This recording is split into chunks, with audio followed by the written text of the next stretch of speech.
And their parents can do what a farmer does, raise a pig, then sell it. Good morning, this is the Agribusiness Report. I'm David Geiger. In fairs around Iowa, the Commodity Carnival tries to show what farmers do through a game. On the 4-H, that's a good idea. The kids begin with their little pink pig, which is actually a plastic Easter egg that's pink, so it really represents a pig. They're going to go through, and there's 4 different inputs that they're going to put in there. So there's some corn that's going to represent their feed, and then there's also 3 different gems that represent different things like health and nutrition, transport and energy costs, facility costs, and also wage expenses.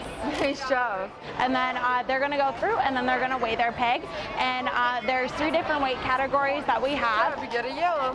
Where they can sell it. If they don't sell it, then they have to start all over again, kind of like a farmer would in his own business. So that's really what we're trying to teach the kids here. And then they go over to our risk branch, where they learn that farmers have a lot of different obstacles that they have to balance, even if they are able to raise a really nice big pig, but you never know what's going to happen around your farm every year.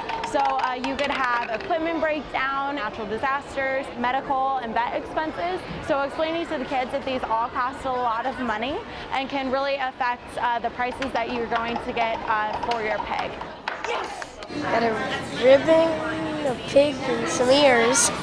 If they're able to make a profit, they're going to get some really awesome pig ears, and they're also have a chance to win a blue ribbon, as well as a squishy pig, which is a really, really hot item here this year.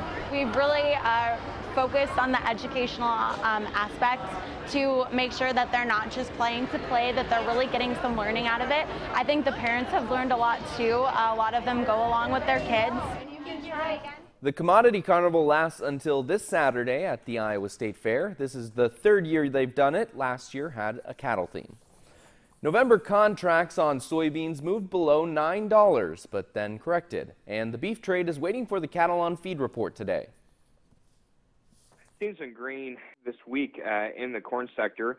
We're seeing the U.S. dollar crack back lower.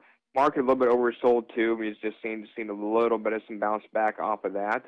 But really, we're still range bound right now, waiting on more information from pro farmers. Beans are struggling right now.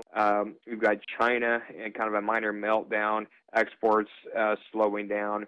The energy complex has fell out of bed too. Crude's at 7-year lows, just about at $40 a barrel, and all of that kind of putting a wet blanket across the soy complex right now. A little bit of bounce back today in the live cattle. Feeders are back lower again today with the higher corn trade. We saw a lot of heavyweight cattle come to the market as Greater Omaha was discounting the heavy weights, and those guys that had the big cattle were getting flushed out and finally caved in and just sold them at the market and really took a big hit on it. Wholesale prices lower, cash market's not hanging in, and just seeing all this money come pouring back out of the market that we saw a nice upward trend in last week, and just flushing those stocks back out of the market.